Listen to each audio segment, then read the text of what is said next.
ঠোঁটের প্রতি এমন নির্যাতন সহ্য করতে না পেরে একসময় চোখের জল ছেড়ে কেঁদে দিলাম।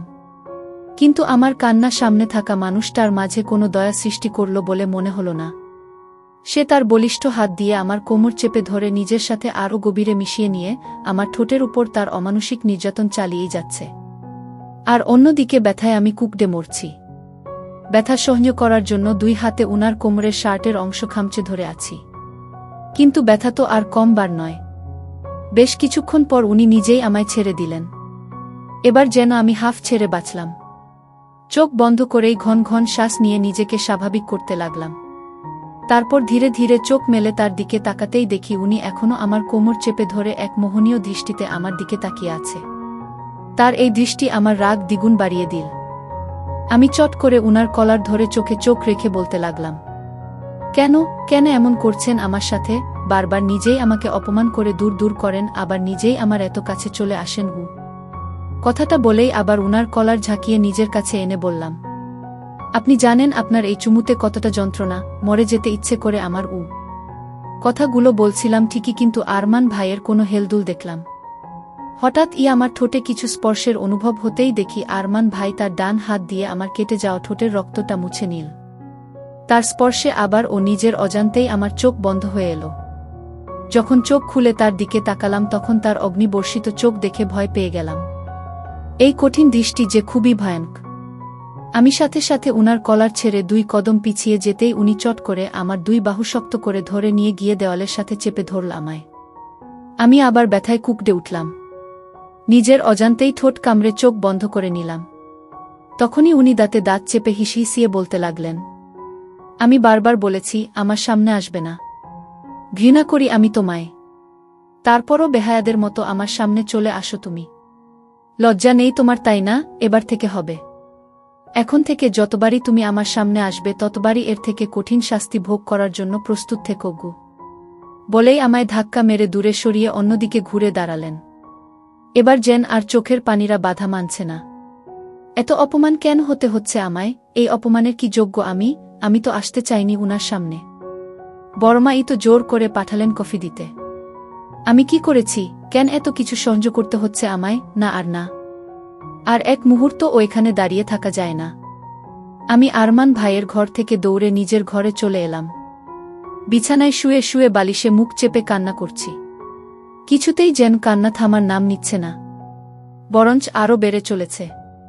কান্নার মাঝেই অনুভব করলাম কিছু একটা এসে বিছানার উপর আমার পাশে বসল। আমি সেদিকে না তাকিয়ে কান্নার স্বরে বলতে লাগলাম, কেন পুফি, কেন বারবার উনি আমায় এত অপমান করেন?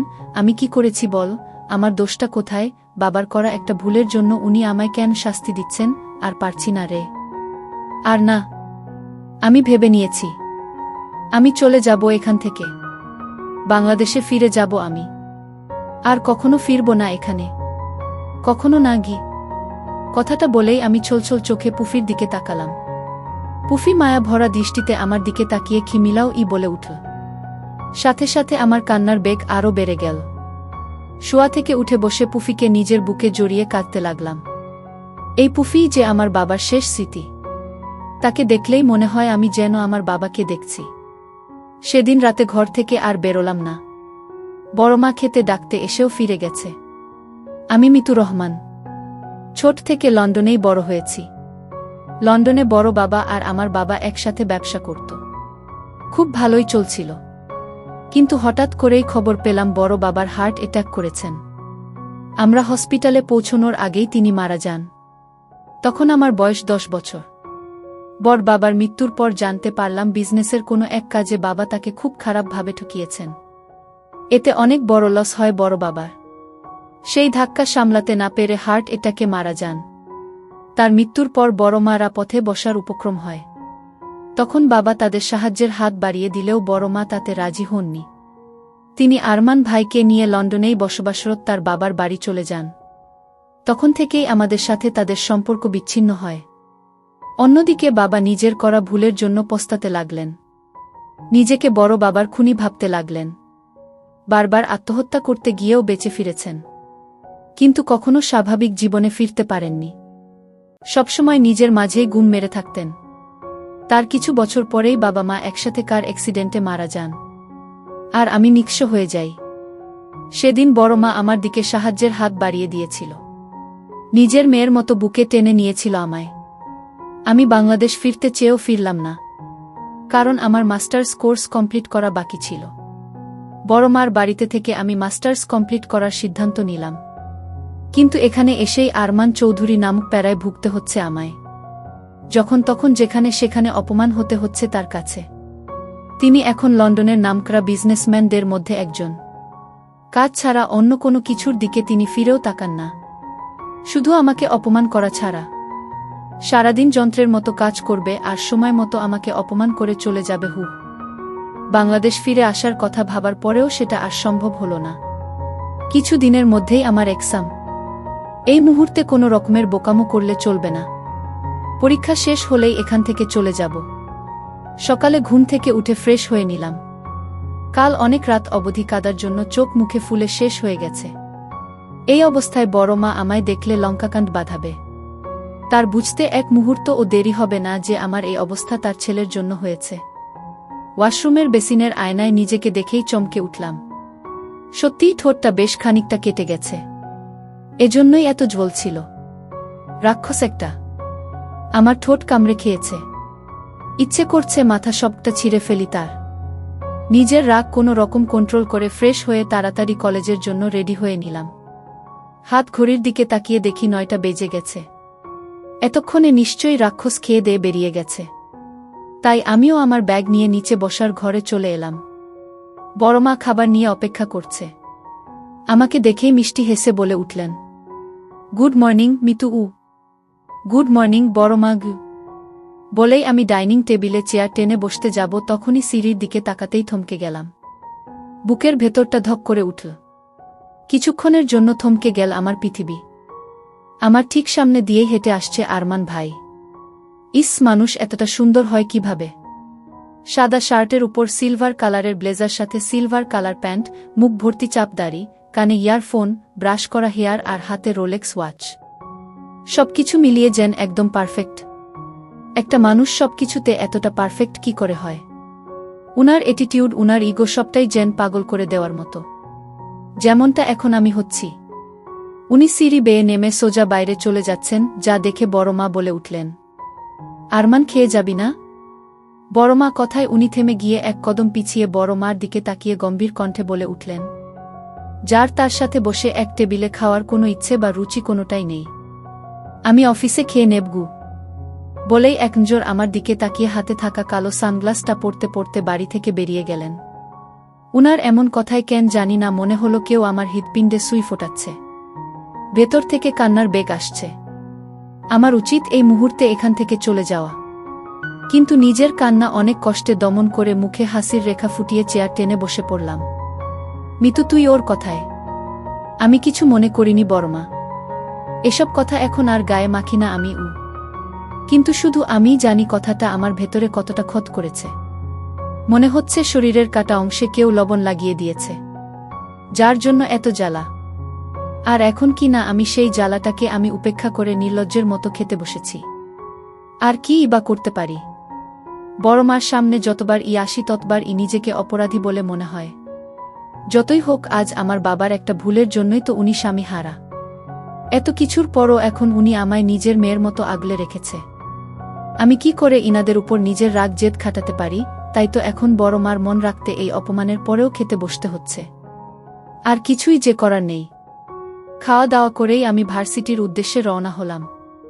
সেদিন সারাটা দিন আর আরমান ভাইয়ের সাথে দেখা হয়নি আমার।